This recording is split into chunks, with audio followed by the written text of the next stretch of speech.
3 lion cubs, barely 4 months old, lie motionless beneath a rocky overhang in the Namib Desert. Their golden fur is matted with dust. Their ribs press against thin skin. They haven't eaten in 18 days. Their mother left them here with a promise. She would hunt, she would return. They must wait. Lion mothers teach this lesson early. Stay hidden, stay silent, stay exactly where I leave you. These 3 sisters obeyed perfectly. They waited through scorching afternoons when the rocks became too hot to touch. They waited through freezing nights when desert temperatures plummeted below 40 degrees. They waited because instinct and trust told them their mother always comes back. But she didn't come back. Not on day 2, not on day 7, not on day 18. The cubs don't understand death. They only understand waiting and hunger and the growing confusion that twists in their empty stomachs alongside the starvation. This is Namibia's skeleton coast, where the ancient Namib Desert collides with the violent Atlantic Ocean. The beaches here aren't lined with seashells and sandcastles. They're carpeted with bones. Shipwrecks from centuries past emerge from the sand like iron ghosts. Whale skeletons bleach white under the relentless sun. The scattered remains of seals, oryx, and countless other animals tell a single story. This place kills most who enter. Even the name warns you, Skeleton Coast. Because this is where living things come to die. The desert offers no water, no shade, no mercy. Summer temperatures soar past 140 degrees. Winter brings fog so thick you can't see 10 feet ahead. Portuguese sailors called it the Gates of Hell. The indigenous Himba people named it the land God made in anger. Yet against all logic, lions survive here. Not many, perhaps 24 scattered across thousands of square miles of nothingness. They've adapted in ways that defy everything scientists thought they knew about lion behavior. They drink seawater when desperate. They hunt seals on beaches. They travel 50 miles between water sources. They've become ghosts of the desert, appearing and vanishing like mirages. And these 3 tiny cubs, they're the youngest lions ever abandoned in this wasteland. At 4 months old, they can't hunt, can't defend themselves against hyenas or leopards, can't survive the desert's brutal extremes. Their mother's protection was everything. Without her, they're simply waiting to die. By day 14, the cubs stopped playing. Play is crucial for young lions, the way they learn to hunt, to fight, to coordinate attacks. But playing requires energy, and starving cubs have none to spare. They lie pressed together, conserving heat, conserving hope, conserving the last drops of life in their dehydrated bodies. By day 16, desperation overrides obedience. They begin to wander. Their mother's scent, once strong on the rocks where she left them, has faded to almost nothing. They circle the area, calling out with weak, pitiful mews. No answer comes, only the wind, carrying sand that stings their eyes and fills their nostrils with the smell of emptiness. They return to the rocks, return to waiting, because they don't know what else to do. By day 18, 200 miles away, wildlife researcher Dr. Philip Stander stares at his computer screen with growing dread. The GPS collar on the cub's mother hasn't moved in over 2 weeks. The signal comes from the same coordinates day after day, hour after hour. In his 20 years studying desert lions, Philip has seen this pattern before. It only means one thing. He grabs his keys, dreading what he's about to find, knowing that somewhere in this desert, 3 cubs are waiting for a mother who will never return. Philip Stander drives through the desert before dawn, his truck bouncing over rocks and dry riverbeds that haven't seen water in years. He's spent 2 decades tracking these desert lions, fitting them with radio collars, documenting their impossible survival strategies. He knows every individual lion in this population. He's named them, studied their family bonds, watched cubs grow into adults. This isn't just research for Philip. These lions are his life's work. The GPS coordinates lead him deep into the Red Dune Sea, far from any water source, As the sun rises, turning the sand from purple to orange to blinding white, Philip spots something that makes his heart sink. Vultures, dozens of them, circling lazily in the thermal currents above a rocky outcrop. He stops the truck and approaches on foot, already knowing what he'll find, but hoping desperately that he's wrong. The lioness lies partially buried by wind-blown sand, her body wedged between two boulders. Philip recognizes her immediately. She was one of two daughters born to a legendary lioness he'd named Queen. This female had been wearing a GPS collar for 3 years.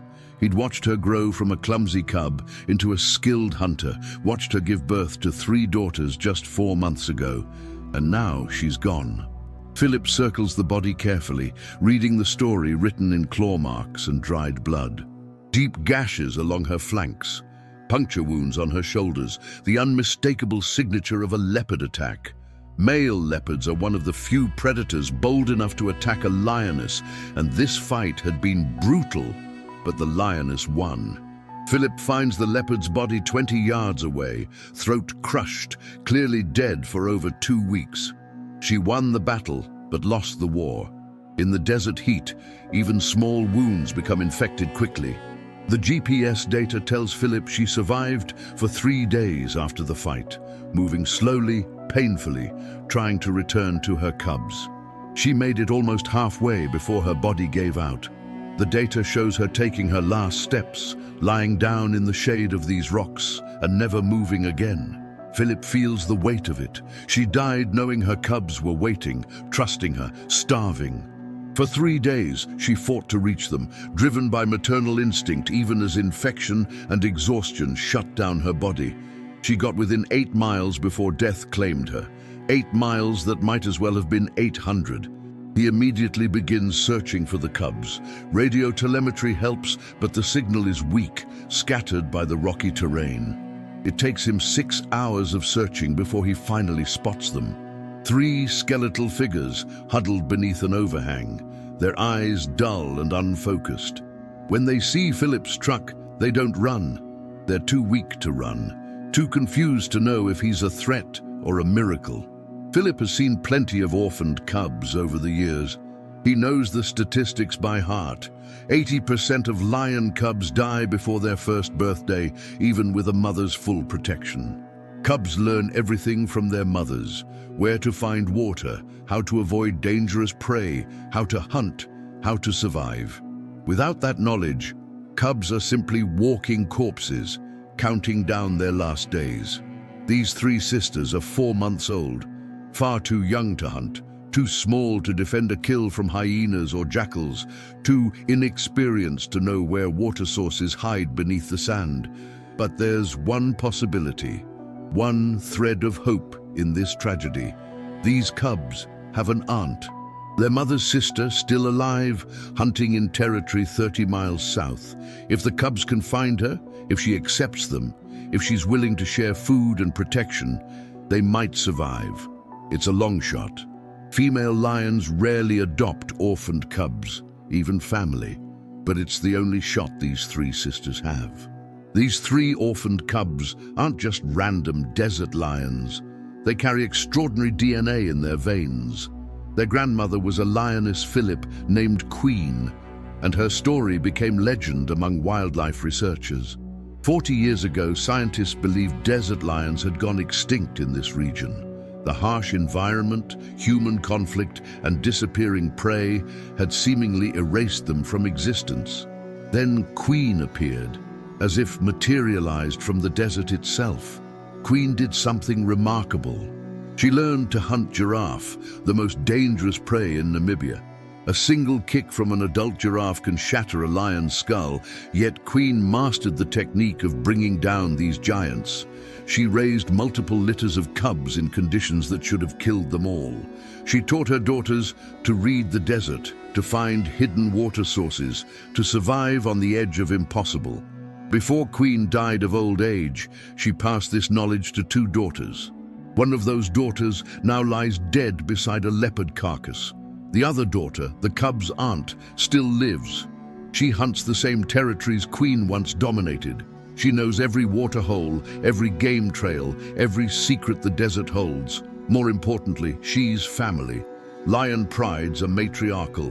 Females stay together for life, raising cubs communally, sharing kills, defending territory as a unified force. If the aunt accepts these orphans, they have a future. The cubs travel for 3 desperate days, following scent markers their mother left weeks ago. The trail grows fainter with each mile, but the cubs press forward, driven by hunger and some deep instinct they don't understand. They cross salt flats where nothing grows. They stumble through dune fields that shift and reshape with every wind. Their paw pads crack and bleed. Their tongues swell from dehydration, but they keep moving because stopping means death. On the 4th day, the wind shifts and brings them a smell that electrifies their exhausted bodies. Fresh blood, raw meat, a kill nearby. The cubs follow their noses over a final ridge and see her, a full-grown lioness, powerful and healthy, standing over the carcass of an oryx antelope. The cubs recognize her scent. She's family, she's safety, she's survival. They approach slowly, bodies low, tails tucked submissively. Every gesture screams their desperation and their plea. We're hungry. We're family, please help us. The aunt watches them come, her amber eyes unreadable. She recognizes them. Philip can see it in her body language. She knows these are her sister's cubs. For one breathless moment, hope flickers. Perhaps blood will overcome self-interest. Perhaps she'll remember Queen's teachings about family bonds. The cubs are now just 10 feet from the kill. Their eyes are locked on the meat, saliva dripping from their jaws. The smallest cub, her ribs pressing through her fur like piano keys, takes one more step forward. Just one step closer to food. Just one step closer to life. The aunt's ears flatten against her skull. Her lips curl back, revealing 4-inch canines. And then she explodes forward with terrifying speed. The aunt doesn't give warnings, doesn't establish boundaries with growls or posturing. She attacks with full lethal intent. She slams into the smallest cub, sending her tumbling across the sand. Claws rake across the cub's shoulder, drawing blood. The cub screams in pain and terror. The other 2 cubs freeze, their developing brains unable to process what's happening. This is family. Family means safety, but family is trying to kill them. If you want to see whether these 3 orphans can possibly survive what happens next, make sure you're subscribed to this channel. Click that subscribe button right now, because this story takes a turn that will leave you speechless. The aunt stands over the wounded cub, teeth bared, fury radiating from every muscle. The message couldn't be clearer. Come near my food again and I will end you. The 3 cubs scatter into the wasteland, bleeding and traumatized. Their only hope for survival just tried to murder them. And what the aunt does next will seal their fate. The 3 cubs run until their legs can't carry them anymore. They collapse in the shadow of a sand dune, panting, terrified, completely lost. The smallest one, the one their aunt attacked, has 4 deep claw marks across her left shoulder. Blood mats the golden fur, attracting flies in the afternoon heat. The wound will scar, if infection doesn't kill her first. For 2 days, the cubs don't move from that dune. They have no plan, no direction, no understanding of what to do next. Their mother taught them to wait, to stay hidden, to trust that adults would provide. But the only adult they found tried to murder them. The rules of their world have shattered, so they simply lie there waiting for death or a miracle, whichever comes first. On the 3rd day, something extraordinary happens, something Philip has never documented in 4-month-old cubs. They start problem solving. High above them, vultures circle in lazy spirals. The cubs watch these birds with new interest. Vultures mean death, and where there's death there might be meat, leftovers, scraps, anything to silence the agony in their bellies. The cubs begin following vulture flight patterns. When birds circle and descend, the cubs run toward that spot. Sometimes they find nothing but sun-bleached bones picked clean days ago. Sometimes they arrive to find hyenas already claiming the carcass, and the cubs are far too small to challenge them. But occasionally, they get lucky. A dead springbok killed by dehydration, a seal pup that washed ashore and died in the heat, scraps of meat that buy them another day of life. This isn't hunting. This is scavenging, the desperate survival strategy of animals at the bottom of the food chain. Adult lions would be ashamed, but these cubs have no room for pride. They eat half-rotten meat covered in sand. They crack open bones other predators abandoned, sucking out marrow. They learn to identify the calls of jackal scavengers and follow those sounds to potential food. It's disgusting, degrading, and it keeps their hearts beating. Philip tracks them through it all, documenting behavior he's never seen before. He names them based on their emerging personalities. The largest cub, always first to investigate new situations, he calls Alpha. The middle cub, cautious but brave when needed, becomes brave. The smallest, the one with scars from her aunt's attack, he names Charlie.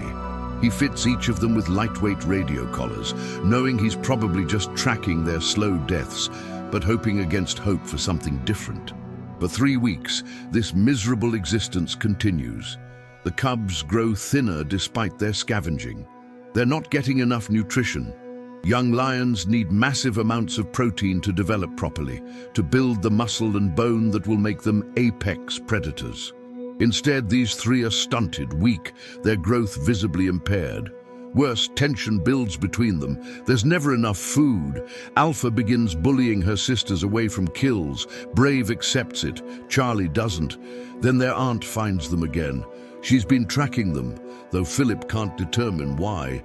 Perhaps ensuring they stay out of her territory. Perhaps some instinct she can't quite suppress. Whatever the reason, when she discovers the cubs feeding on a dead springbok at the edge of her hunting grounds, her rage is absolute. This time she doesn't just attack, she pursues. The aunt chases them for over 3 miles, relentless and furious. She drives them north, away from her prime hunting territory, into a region even experienced desert lions avoid. The locals call it the Forbidden Zone. No permanent water exists there. No shade trees survive in that lunar landscape. Summer temperatures at ground level exceed 160 degrees Fahrenheit. Nothing larger than a beetle lives there by choice. The aunt leaves them at the edge of this wasteland and returns south, satisfied she's eliminated the problem. The 3 cubs stand at the gateway to hell itself, staring at miles of lifeless sand dunes stretching to the horizon. They have no water, no food sources, no shelter. They've just been exiled to the one place on Earth where their survival is mathematically impossible. But then, as the sun begins to set and hope dies with the light, Alpha sees something that shouldn't exist. Alpha sees it first, a shimmer on the horizon that looks like a mirage but doesn't disappear when she blinks. A patch of green in the middle of beige nothingness. She's so dehydrated her vision blurs, so exhausted her legs shake with each step, but she moves toward that impossible spot of color. Brave and Charlie follow, too weak to do anything but trust their sister's instinct. As they get closer, the mirage becomes real, an oasis. A genuine, impossible oasis hidden in the deadliest section of the Skeleton Coast. A freshwater spring bubbles up from underground, creating a pool no larger than a pickup truck. Around it, grass grows thick and green. 3 acacia trees provide shade, and everywhere birds, hundreds of birds, guinea fowls scratching in the dirt, sand grouse coming to drink, doves roosting in the acacia branches. The cubs drink until their bellies swell. They've been dangerously dehydrated for days, and the cold spring water tastes like salvation. They collapse in the shade, too exhausted to even think about the birds surrounding them. For now, water is enough. Water means they won't die today. That's a victory. But by the next morning, hunger returns with vicious intensity. The cubs watch the birds with new eyes. These aren't just animals sharing their space. These are prey. Small prey, nothing like the antelope and zebra their mother once hunted, but prey nonetheless. The question is whether 3 4-month-old cubs with 0 hunting training can figure out how to catch them. Alpha tries first. She's watched her mother hunt a dozen times before she died. She remembers the crouch, the slow stalk, the explosive sprint. She lowers her body, muscles tensed, eyes locked on a guinea fowl pecking at seeds 10 feet away. Her hindquarters wiggle as she prepares to pounce, then she launches forward with everything she has. The guinea fowl hears her coming from a mile away. It takes flight effortlessly while Alpha faceplants into the sand, sneezing and humiliated. The bird probably laughed. Brave tries a different approach. She hides behind the acacia tree, waiting for birds to come close. She stays motionless for nearly an hour, showing patience remarkable for such a young lion. When a sand grouse lands 3 feet away, Brave explodes from cover. She's fast. Her timing is perfect, but her depth perception is off. Her claws close on empty air while the sand grouse vanishes into the sky. Close, but not close enough. Charlie, the smallest and most desperate, tries something neither sister thought of. She climbs. Lion cubs love climbing, though adults rarely bother. Charlie scrambles up the acacia tree where doves are roosting, her claws digging into bark. The doves panic and scatter. Charlie swipes at one mid-flight and by sheer luck connects. The dove tumbles to the ground, wing broken. Charlie drops from the tree and pounces, delivering an instinctive killing bite. Her first kill. It's messy, uncoordinated, nothing like an experienced hunter would do, but it works. The 3 sisters share that dove, purring loudly as they eat. There's barely enough meat for 1 cub, let alone 3, but the psychological victory is enormous. They can hunt. They're not helpless, they're not doomed. Over the next 2 weeks, their success rate improves dramatically. They learn that dawn and dusk are best when birds are less alert. They learn to hunt cooperatively, 1 cub flushing prey toward her sisters. They learn which species are slow, which are careless, which are worth the energy to chase. But there's a problem growing, silent and dangerous. 3 young lionesses need far more food than this oasis can provide. Each cub needs 3 to 4 pounds of meat daily just to maintain their stunted growth. The oasis offers maybe 1 pound per cub if they're lucky. It's not enough. Hunger gnaws at them constantly, and hunger makes them irritable. Tension explodes between the sisters. Alpha and Charlie fight over a guinea fowl, real fighting with claws and teeth. Not playful sparring. Brave tries to keep peace, but gets attacked by both. The next morning, Philip's tracking equipment shows something alarming. One of the radio collars is moving south, back toward their aunt's territory. Charlie has left her sisters. She's making a choice that looks like suicide, but somehow, impossibly, it might be the smartest decision of her young life. Charlie travels alone through the night, following scent trails and instinct back toward the territory where her aunt nearly killed her. This makes no logical sense. She's returning to the lion who attacked her, scarred her, drove her into the wasteland to die. But Charlie is starving, and starvation makes creatures do desperate things. She's watched her aunt hunt successfully for weeks before the exile. She knows the territory holds prey, water, and most importantly, knowledge. If Charlie can just observe from a distance, learn the techniques, maybe steal occasional scraps, she might survive longer than her sisters at that dying oasis. The first time her aunt spots Charlie lurking at the edge of her territory, the response is immediate and violent. The aunt charges at full speed, roaring fury. Charlie runs, but not far. She retreats just beyond the boundary markers, then stops, watches, waits. The aunt paces the territorial line, snarling warnings, but eventually returns to her kill. Charlie stays at that invisible border for hours, studying every movement her aunt makes. The next day, Charlie returns. Same spot, same cautious distance. The aunt charges again, but this time with slightly less conviction. On the 3rd day, the aunt merely glares at Charlie before resuming her feeding. On the 5th day, something shifts. The aunt makes a kill, a young gemsbok, and feeds until satisfied. Then she walks away, leaving nearly half the carcass untouched. She knows Charlie is watching. She knows the young lioness is starving. She walks 50 yards away and lies down in the shade, her back deliberately turned.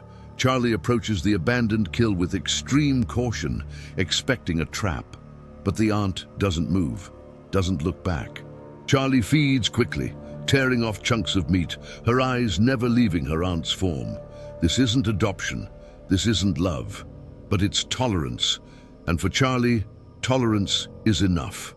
Over the following weeks, this pattern repeats. The aunt hunts, eats her fill, leaves the rest. Charlie takes what's offered. They maintain distance, rarely coming within 50 feet of each other, but something resembling an understanding develops. Meanwhile, Alpha and Brave continue west from the oasis, following an instinct neither can explain. They've never seen the ocean, have no concept of what lies beyond the endless dunes, but something calls them forward, and forward they go.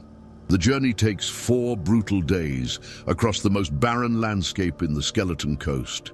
No water, no prey, just sand and rock and heat that turns the ground into a skillet. On the 5th day, they hear it. A sound unlike anything in their experience. A deep, rhythmic roar that never stops, never fades. They climb the final dune with the last of their strength, and suddenly, the world changes. Below them stretches infinity. Blue water extending to the horizon, waves crashing against the shore, with that constant thunder they heard miles away, the Atlantic Ocean. And on the beach, something impossible. Thousands of creatures cover the sand, sleek brown bodies, some massive, some small. They bark and bellow, creating a cacophony that makes both cubs flatten their ears. Alpha and Brave have never seen a seal, have no idea what these animals are, how they behave, whether they're dangerous or edible. The cubs approach slowly, fascinated and terrified in equal measure. The nearest seals notice them, heads turn, the barking intensifies, taking on a warning tone. Alpha crouches instinctively. Every gene in her body screams that anything moving is prey. Brave mirrors her sister's position. They've stumbled onto a seal colony containing over 3,000 individuals, a buffet of protein beyond imagination. But these cubs have no idea how to hunt seals. No lion has taught them, no instinct guides them. They're about to attempt something no 4-month-old lions have ever tried. What happens next will absolutely blow your mind. Make sure you hit that subscribe button and turn on notifications, because you won't believe how this survival story unfolds. Alpha selects a target, a young seal separated slightly from the colony. She charges, closing the distance in seconds, her teeth reaching for its neck. But seal anatomy is nothing like antelope. The thick blubber absorbs her bite. The seal twists with surprising strength and slaps Alpha across the face with a powerful flipper. Alpha releases, stunned and confused. The seal waddles toward the water at shocking speed. Alpha's first seal hunt ends in complete failure, and she has no idea what she did wrong. But she's about to learn through 43 more failures before she finally figures it out. Alpha and Brave fail repeatedly over the next 3 weeks. They fail so many times, Philip begins to wonder if they'll starve to death surrounded by thousands of potential meals they simply cannot catch. The problem isn't speed or strength. The problem is technique. Seals are built completely different from any land animal these cubs have encountered. Their bodies are torpedoes of muscle wrapped in thick blubber, designed to insulate them in freezing ocean water. A lion's killing bite, perfected over millions of years to crush the windpipes of antelope and zebra, simply doesn't work on a seal's thick neck. Attempt number 7. Alpha learns that seals are faster on land than they look. Attempt number 12. Brave discovers that seals near the water's edge will always escape because they're faster in water than any lion. Attempt number 19. Both cubs learn that adult male seals weigh over 600 pounds and will absolutely fight back with bone-crushing bites. By attempt number 30, they're covered in bruises and cuts, exhausted, no closer to success than when they started. But on attempt 43, something clicks. Alpha targets a juvenile seal resting far from the water. She doesn't go for the neck. Instead, she bites down on the seal's spine, just behind the skull, using her full body weight to pin it to the sand. The seal thrashes wildly but can't escape. Brave arrives seconds later, grabbing a flipper, helping to control the struggling animal. Together, they hold it down until it stops moving, their first seal kill. It's ugly, inefficient, took both of them to accomplish, but it works. They feed until their bellies are so full they can barely walk. One seal contains more meat than 20 guinea fowl. This is the jackpot they needed. Over the next month, their technique improves dramatically. They learn to hunt at dawn when seals are sluggish and less alert. They learn to target seals sleeping far from the ocean's edge, cutting off the escape route. They learn that young seals between 50 and 100 pounds are the perfect size, big enough to provide substantial meat, but small enough to control. By month 3 on the Skeleton Coast, Alpha and Brave have become expert seal hunters with a success rate that would make their grandmother Queen proud. They're eating better than any desert lions Philip has ever documented. Their bodies fill out, muscles developing properly for the first time since their mother died. The Skeleton Coast, this place named for death, has become their salvation. They've adapted to an ecological niche no lions have ever exploited before. They're pioneers, rewriting the rules of what lions can do. 50 miles inland, Charlie is learning different lessons. Her aunt, now tolerating her presence, begins actively teaching, not through kindness, but through example. Charlie watches her aunt hunt gemsbok, demonstrating patience that lasts hours.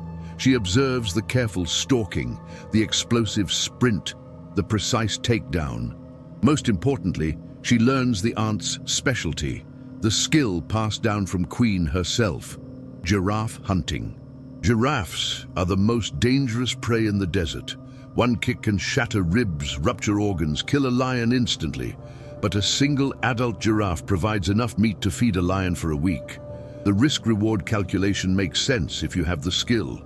Charlie's aunt has that skill. She teaches Charlie to target young or injured individuals, to avoid the lethal back legs, to work the tendons in the front legs until the massive animal topples.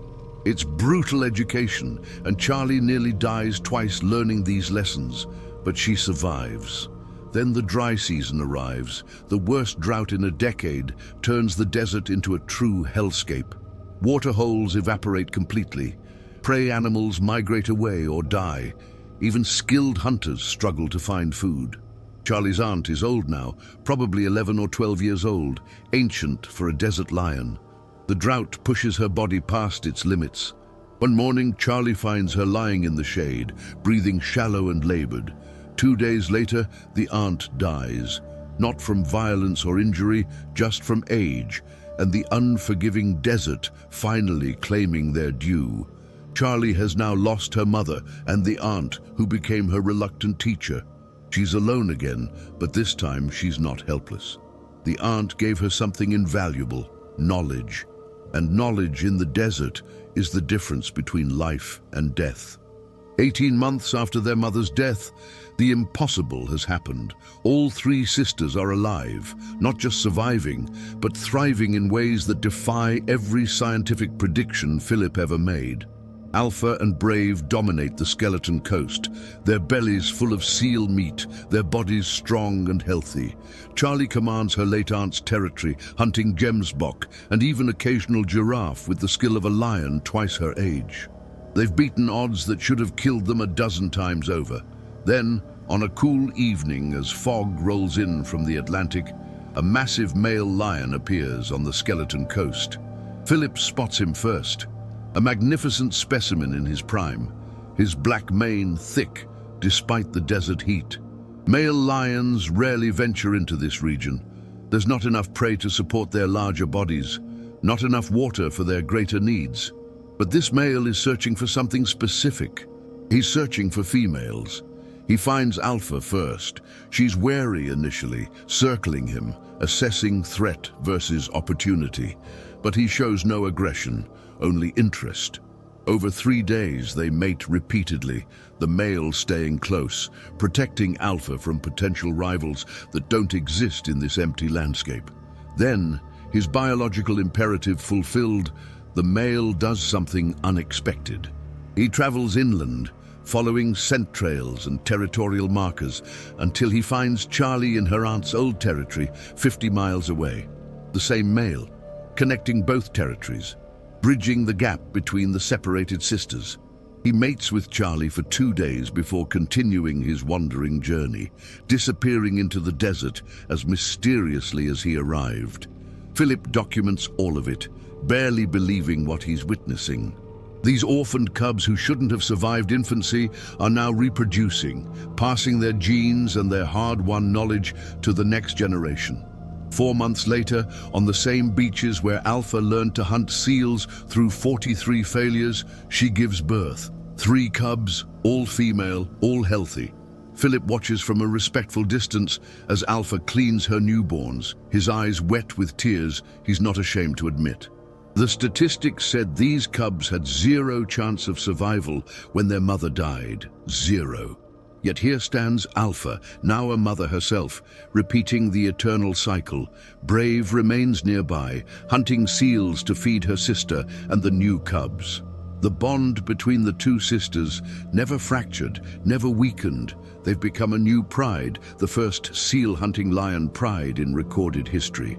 The cubs will grow up learning techniques no other lions possess. They'll think seal hunting is normal, natural, what all lions do. They're creating a new culture, a new tradition. 50 miles inland, Charlie is heavily pregnant. Her belly swells with cubs who will be born in the same territory their great-grandmother Queen once dominated. Charlie has mastered giraffe hunting, the most valuable skill in the desert. Her cubs will learn from her, just as she learned from her aunt, just as the aunt learned from Queen. Knowledge passing through generations, each female adding her own hard-won lessons to the collective wisdom. 3 orphaned cubs, 4 months old when their mother died fighting a leopard, rejected by their only family, driven into the deadliest desert on Earth with 0 hunting skills, 0 survival knowledge, 0 chance, according to every scientific model. Science said they would die. Nature said they had no future. Logic said their story ended the day their mother didn't return. But Alpha, Brave, and Charlie didn't read the statistics. They didn't know survival was impossible. So they survived anyway. They adapted, innovated, persevered through circumstances that should have killed them 100 times over. They rewrote the rules. They proved that sometimes, when life offers no options, you create your own. If this story of survival and hope moved you, please hit that like button and subscribe to our channel. Share this video with someone who needs to hear a story about beating impossible odds. Your support helps us bring you more incredible true stories from the natural world. Thank you so much for watching. Which of the 3 sisters inspired you most? Alpha, who mastered seal hunting through relentless trial and error. Brave, who stayed loyal to her sister through everything. Or Charlie, who had the courage to return to the aunt who once tried to kill her. Let us know in the comments below.